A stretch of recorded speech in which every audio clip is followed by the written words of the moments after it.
good afternoon. We are making Jadam Wetting Agent this afternoon, JWA. This is a surfactant, a wetting agent, also known as a liquid Castile soap. This has many uses and applications in the household, personal hygiene, the garden, the farm, many applications. This is a really amazing input to have around for so many reasons. So today we're going to make the batch that they talk about in the Jadam book, the large size, which is 100 liters. I'm going to go over the materials and equipment we need to do this batch. There is a breakdown for smaller batch sizes in this book here. This is the second book that was just released, the Jadam book, specifically on pesticides. It is a wealth of information and knowledge on pesticides for your garden and your farm. And this is really the foundation here. This is going to be the vehicle for carrying all those other herbal pesticides, the sulfur, the other pesticides that we're using. This can also be used in our fertilizer sprays. So the wetting agent will act as a surfactant when it's sprayed with a foliar, whether that's a fertilizer or a pesticide. It helps to stick to the plant, and that way it doesn't evaporate as fast. It doesn't all drip to the ground. It's actually sticking to the plant. If there's pests there, it's sticking to the pests, and it's helping to drive in those pesticides to the pests. It's helping to deliver the nutrients to the plant. If we're using this in a soil drench, we're helping to penetrate hydrophobic soils. Another application I've recently come across was using Jadam Wetting Agent, this soap, for extinguishing, for quenching biochar. And I was actually working with a client. We did a massive burn of biochar, and the firefighters came because we were burning into the night, and we had our permit. We were doing everything right. However, we had to put it out before it was dark, and these firefighters came, and I was sitting there with the hose spraying down this massive pile. It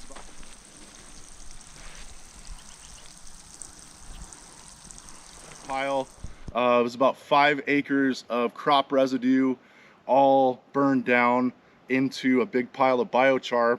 And I was trying to spray that down and put it out with the hose, and this firefighter came and kind of laughed at me. He's like, "You're going to be here all night."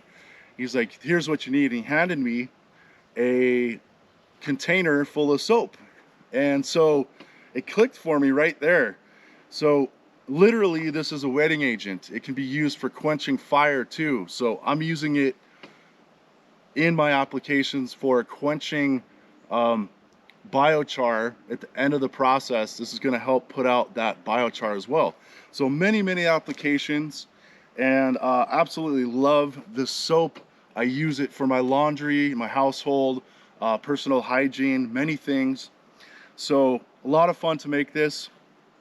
So let's go over what we're going to need to make a 100-liter batch today.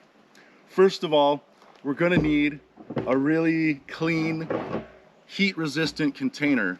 When we're making the wetting agent, it does heat up to around 200 degrees, maybe a little hotter than that. So we're going to need a container that can handle some heat.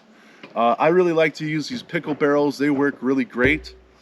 Now, 100 liters is 26 gallons. So we're going to need something with a bit more headspace at the top. So when I'm mixing around, it's not going to be splashing around, getting all over the place.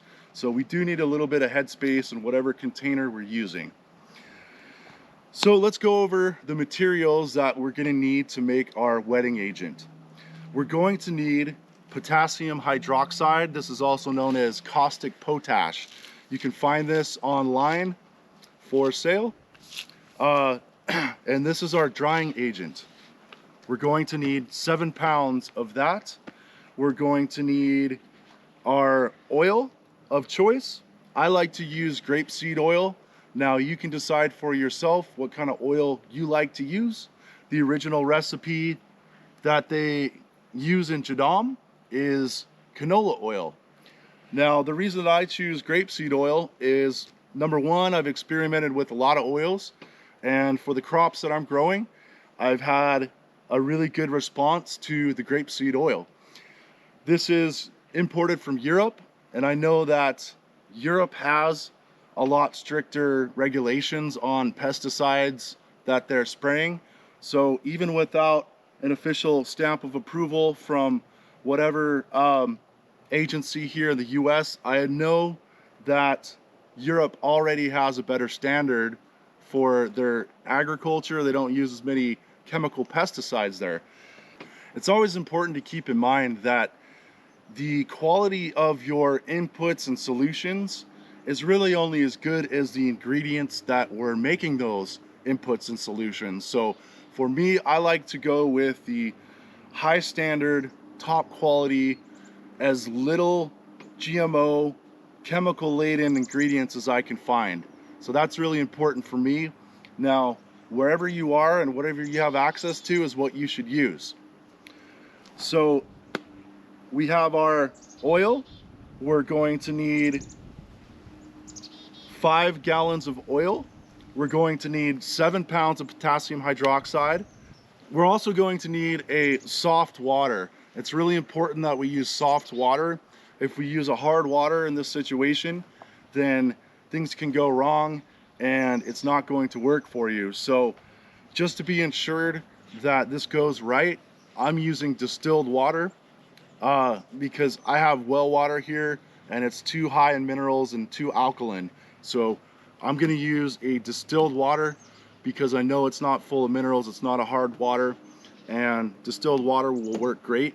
There is a test you can do if you have some wetting agent and you want to test your water, and you can take some of that wetting agent you made from a previous batch, you can add a little bit into a bottle of water that you're testing, shake that around, and if it is opaque, then that is hard water. If it stays clear and you see a separation with bubbles on top of that bottle, then that is water that will work for this purpose. So a little test you can do. However, if you want to use distilled water, then you already know you have a soft water here that is devoid of minerals. So again, we're going to need 7 pounds of our caustic potash potassium hydroxide. We're going to need 5 gallons of a oil of your choice. I'm choosing grapeseed oil today. We're going to need 22 gallons of soft water. I'm using this distilled water because I know it's soft, it doesn't have minerals. All right, so let's go over some of the tools we're going to need to make our JWA today, our wetting agent. This is a mixer. Now we're going to need something that is big enough to mix in the barrel or bucket that we're choosing. Whatever size batch will determine the size that you need for that application. So this is a drywall spackle mixer, pretty big mixer here. You can also find the paint mixers that are a little smaller than this. And you can also use some of those hand blenders used for culinary purposes. So whatever size batch you're making, that will determine the size of the mixer that you need. I'm just hooking this up to my drill. So a drill and a mixer. We're going to need safety glasses and also some gloves. Now, there is precautions to take when making JWA, and that's simply because of potassium hydroxide. This can burn your skin. Once we add this to the water, there will be some gases that are released, and it's not good to breathe these gases. So this is the reason that I'm outside. It's a beautiful day, and we're gonna let that off gas out here. So if you're to make this inside, make sure you have really good ventilation.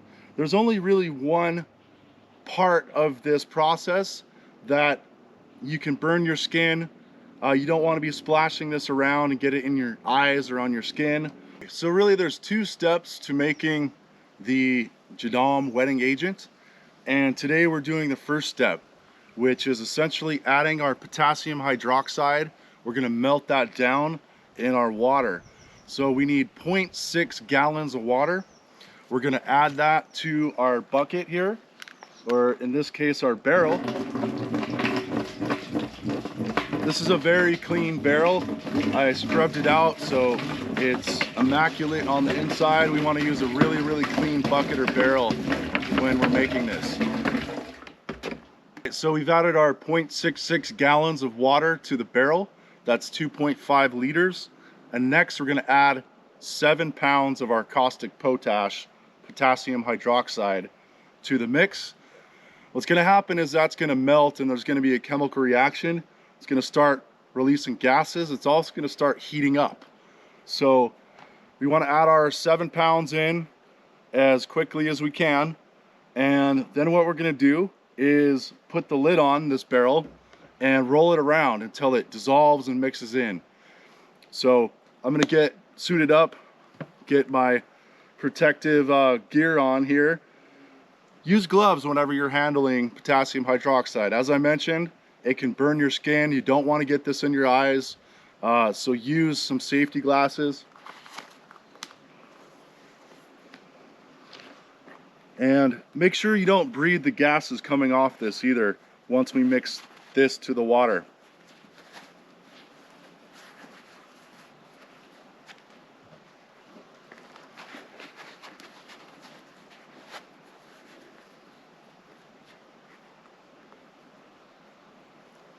And really, this is the only point in the whole process that you really need protective gear. Once this melts into the water, then we're good. So we're gonna go ahead and add our 7 pounds of potassium hydroxide here.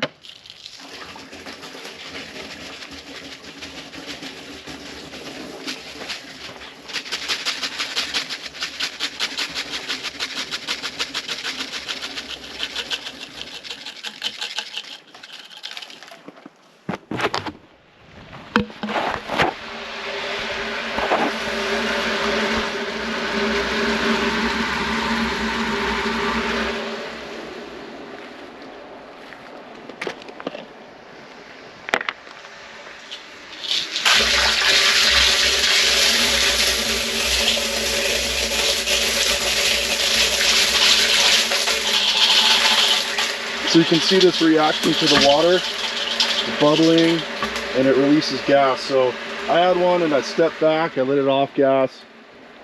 Don't breathe this.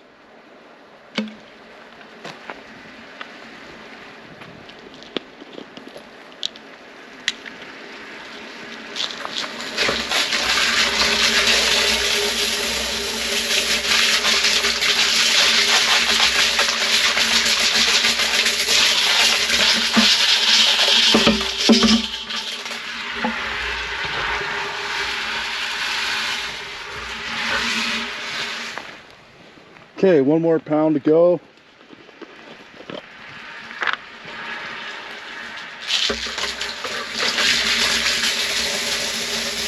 There we go.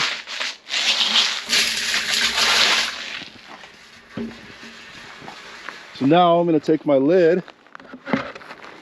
We're going to put the lid on.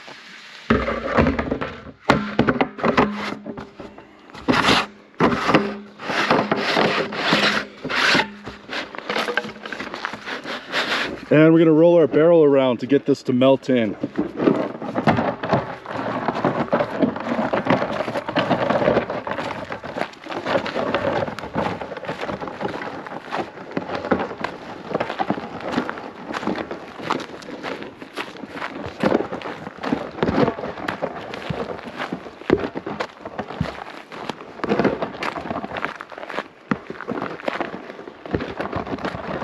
I'll probably do the trick. Just gonna get it to mix around real nice. Make sure we get it all dissolved in there.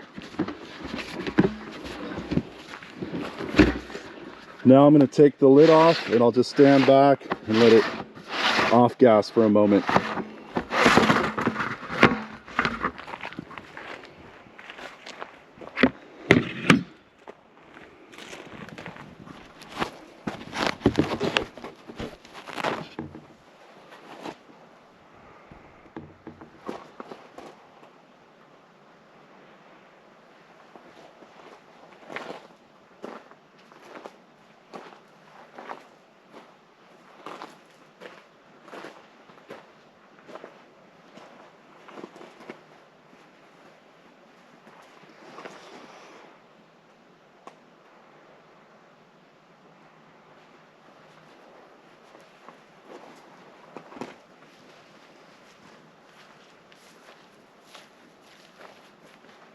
All right, so I stepped away for a few moments to let this off gas, and our potassium hydroxide has totally melted in. It's nice and dissolved in the water. And at this point, we're ready to add our oil. So we're gonna add 18 liters of oil, or 4.76 gallons. Woo!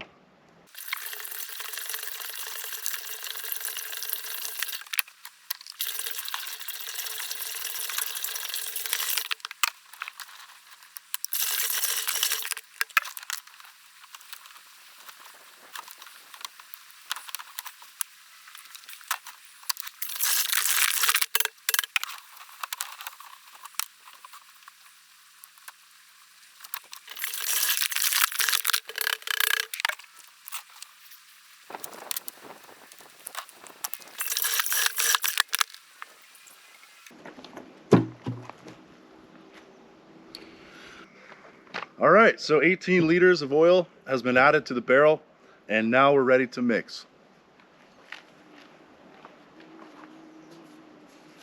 Just make sure your equipment's very clean.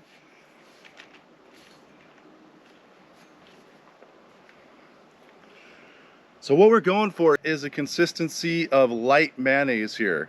So usually this takes about 10 minutes with a mixer like this, sometimes a little less, but you don't want to whip this too much to where it gets to be a really thick, overly whipped cream. You want a light mayonnaise consistency here. So here we go.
You can see we're starting to thicken up, but we got a ways to go.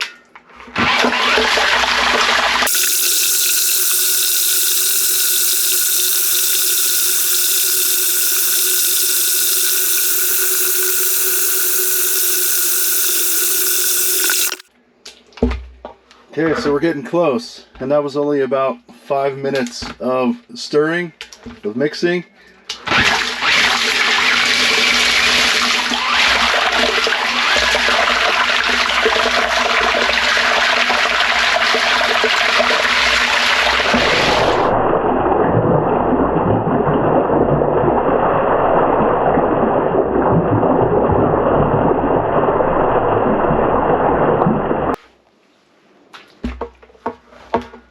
Okay, so we're getting real close now. You can see that the color is lightened up and we have a thick pudding-like consistency.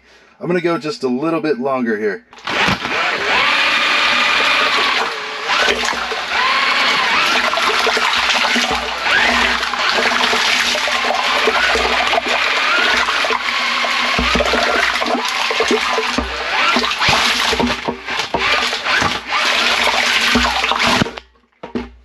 Okay, we are good.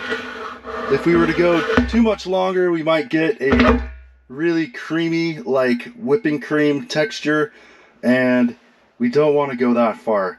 So our mixing is done now. We have a consistency like a pudding. And what I do is usually take a spatula and clean off the sides and get it all on the bottom, which makes this easier in the end, and you'll see why. So at this point, what we want to do is just let it sit for 3 days, a rest period of 3 days. Now we're going to want to cover it with a lid and just let it rest. What's going to happen is this will harden up, the soap will harden up, and we're going to come back and add all our liquid, the rest of our water, and we're going to do another round of mixing and melt all the hard chunks of soap that we've made, and then we'll have a liquid soap. So I'll see you in 3 days. Here we are, 3 days has elapsed since we did our first mix with the JWA, and we let it sit. In that time, what's happened is it's cooled down and also hardened up. So this is solid down here at the bottom.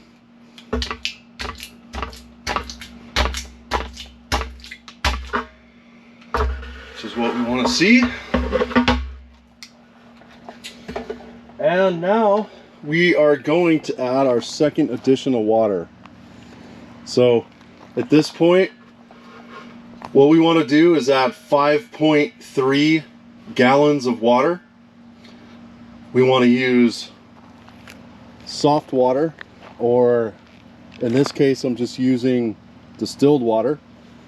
Don't use high alkaline mineralized water, otherwise this won't work for you. So we're going to go ahead and add 5.3 gallons of this distilled water into our barrel, and you can see we're getting bubbles like soap.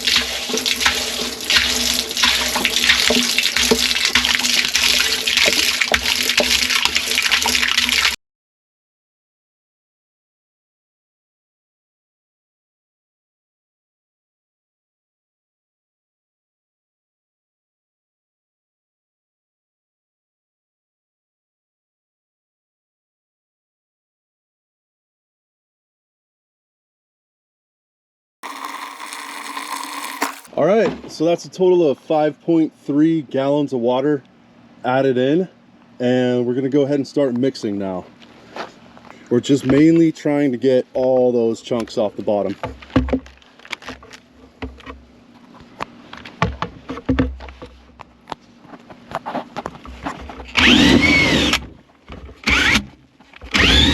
This mixer is so powerful that when you're hitting the sides, it can actually tear up, and you'll get bits of little plastic in your soap, and then you'll have to filter that out. So just keep that in mind. The less you're having to really grind into the sides and the bottom, yeah, the less chances you'll have of having little micro bits of plastic in the mix.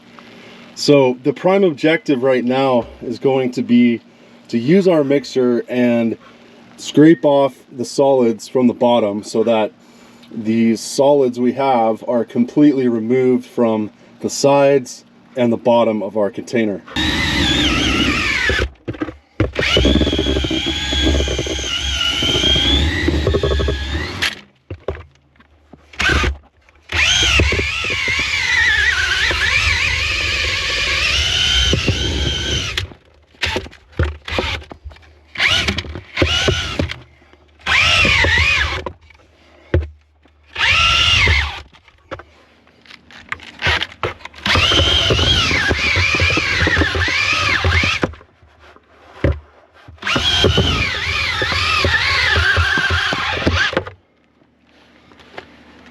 So you can see here we have these thick chunks that we are grinding off the bottom, and that's the objective here, is we want to remove all that from the surfaces.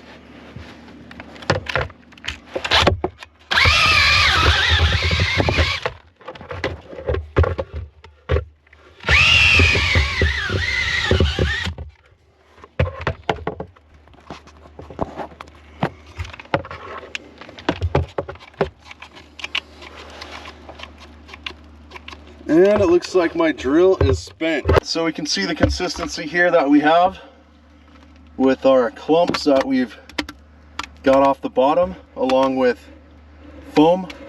And we don't want to continue mixing too much with the electric mixer because we're just going to get a really thick foam. And we've pretty much got all the chunks off the bottom. At this point, we can add the remainder of our water and pretty much hand mix from this point on. All right, so here we are for the last addition of water. We have 16 gallons of distilled water here. Any low pH water will do. And I have my trusty paddle. From this point on, it's going to be manual turning, manual mixing, and no electric drills from this point. So I'm going to add all my water and mix it up.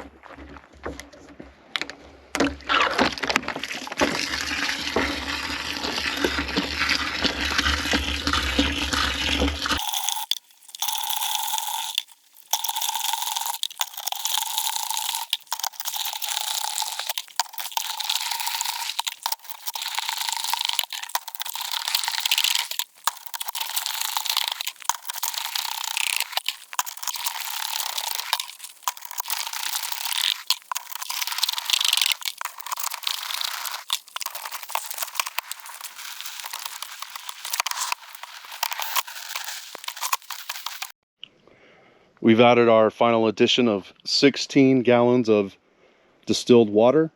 And at this point, it's just a matter of mixing it in with our hand paddle here.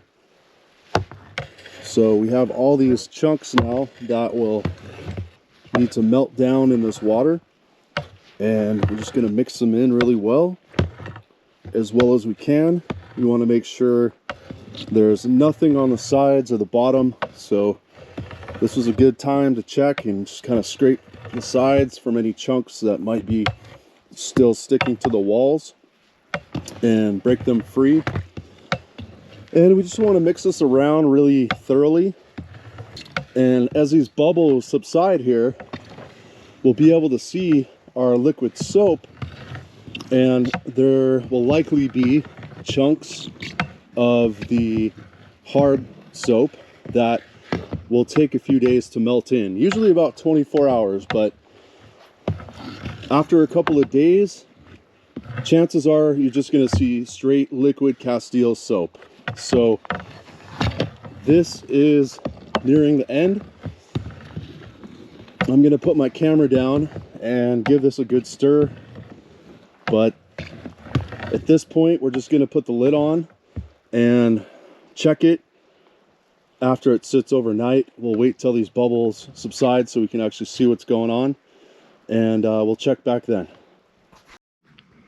All right, so we let our soap sit overnight. Let's take a look and see where we're at.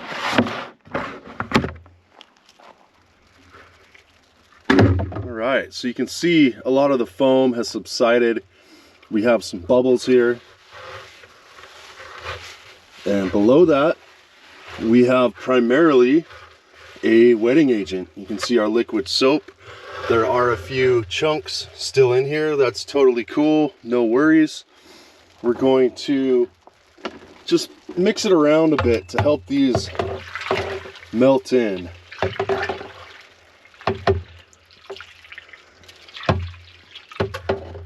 You can see we mostly have a really nice clear soap here.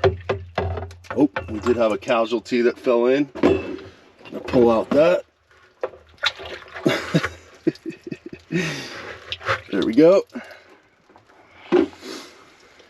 These chunks right here that are left over will melt after a day or so. We can give it a light turn to help that speed up the process, but that's really common that we're going to have a few chunks, and yeah, over a day or so those will melt and our liquid soap, our JWA wetting agent, will be ready. So it's always good to give this even after those melt, I like to keep the lid on and just give it a couple days to rest and finish before I use this.